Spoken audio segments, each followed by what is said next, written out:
नमस्कार श्रोते हो, एक व विज्ञानिशाची या आपल्या यूट्यूब चॅनलमध्ये आपणा सर्व श्रोत्यांचे अगदी मनापासून स्वागत.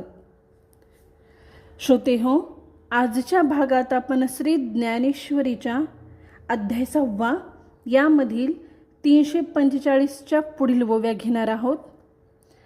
ओम नमो ज्ञानेश्वरा.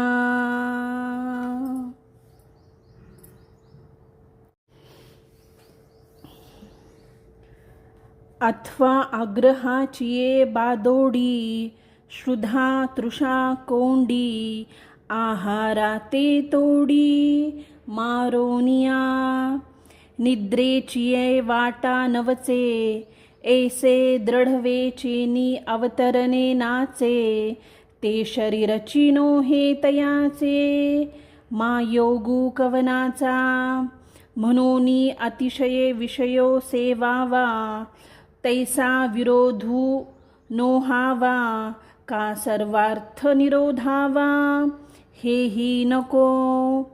आहार तरी सेविजे, परियुक्तीचेनी मापे मविजे. क्रिया जात आचारिजे, तयाची स्थिती. मितला बोली बोलीजे, मीतलिया पाऊली चालीजे. निद्रेही मानू दिजे, अवसरे एके. जागणे जरी जाहले, तरी होवाओ ते मीतले. ईतुले नि धातू साम्य संचले, असेल सहजे.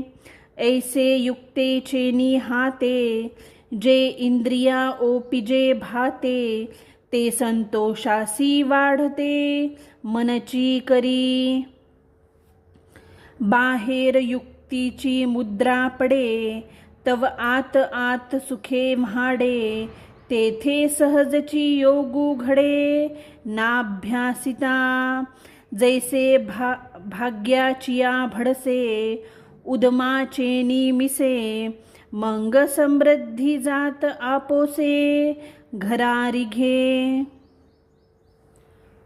या ओव्यांचे निरूपण करताना, स्पष्टीकरण देताना माऊली महाराज इथे सांगतात, अथवा जो हट्टाने तहान भूक मारतो आणि कमी जेवण करतो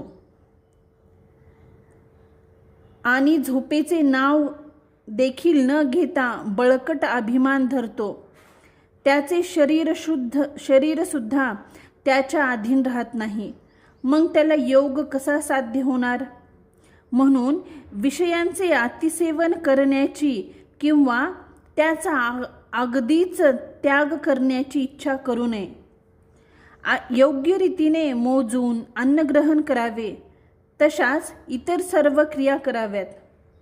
मोजकेच शब्द बोलावेत, नियमित पावलांनी चालावे व योग्य वेळी झोपेलाही मान द्यावा. जागावयाचे झाले तरी तेही प्रमाणशीर असावे. अशा आचरणाने शरीरातील सप्तधातू समतोल राहतील. अशा नियमितपणाने इंद्रियांची तृप्ती केली म्हणजे मनच संपोषाची वृद्धी करते. बाह्य इंद्रियांना नियमितपणाचे वळण पडते आणि मग अंतःकरणात सुख वाढते. अशा स्थितीत साधकाला विनासायास योग प्राप्त होतो. ज्याप्रमाणे भाग्योदय झाला असता उद्योगाचे निमित्ताने सर्व ऐश्वर्य आपोआपच घरी चालत येते.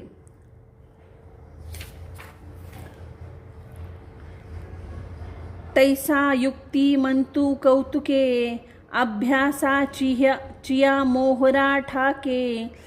आणि आत्मसिद्धीची पिके, अनुभव तयाचा. म्हणून युक्ती हे पांडवा, घडे जया सदैवा. तो अपवर्गाची राणीवा, अलंकारिजे. युक्ती योगांचे अंग पावे, ऐसे पर्याग जेथे होय बरवे. तेथे क्षेत्र संन्यासी स्थिरावे, मानस जयाचे. तया ते योग युक्त तू म्हण, हेही प्रसंगे जान. ते दीपाचे उपलक्षणा निवृत्तीचिया. आता माझे मनोगत जानोनी काही एक आम्ही म्हणोनी. ते निके चित्त देओनी परिसा वेगा. तू प्राप्तीची चाड वाहसी परी अभ्यासी दक्षू नवसी. ते सांगपा काय बिहसी दुवाडपणा. तरी पार्था हे झने सायास घेशी ही मने. वाया बागुल ये दुर्जने इंद्रिये करती. पाहे पा आयुष्याते आढळ करी. जे सरते जीवित वारी तया औषधाते वैरी. काय जिव्हाना म्हणे ऐसे हितासी जे जे निके. ते सदाची या इंद्रिया दुःखे. एरवी सोपे योगिया सारखे काही आहे.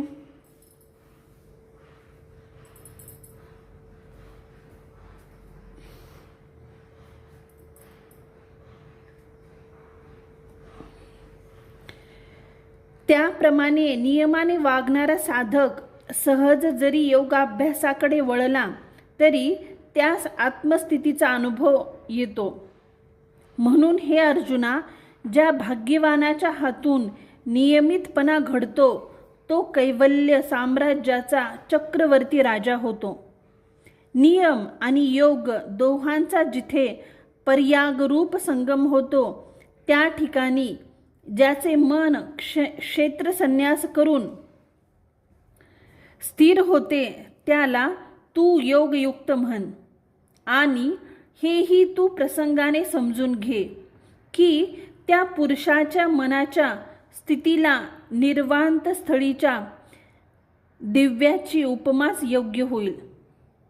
आता तुझे मनोगत जाणून मी तुला जे काही सांगतो ते तू लक्ष देऊन ऐक.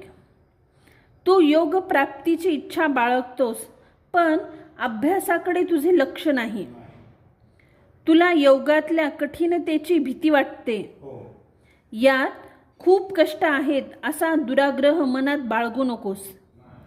अरे ही सारी द्रष्ट इंद्रिये उगाचच मनाला भीती दाखवित असतात. जे औषध आपले आयुष्य वाढविते आणि मृत्यू टाळते त्या औषधाला देखील जीभ शत्रू मानित नाही का. असे जे जे हितकर ते इंद्रियांना दुःखदायकच वाटते. एरवी योगासारखे सोपे काही आहे का. श्रोते हो, या ओव्यांमध्ये ज्ञानेश्वर माऊलींनी साधकाने नियम कसा पाळावा, नियमाचे महत्त्व या ठिकाणी माऊलींनी सांगितलेले आहे. झालेली सेवा मी सद्गुरू ज्ञानेश्वर माऊलींच्या चरणी रुजू करते. व्हिडिओ आवडल्यास प्लीज चॅनलला लाईक, शेअर आणि सबस्क्राईब जरूर करा. व्हिडिओ कसा वाटला हे कमेंट करून जरूर कळवा. धन्यवाद. ओम नमो ज्ञानेश्वरा.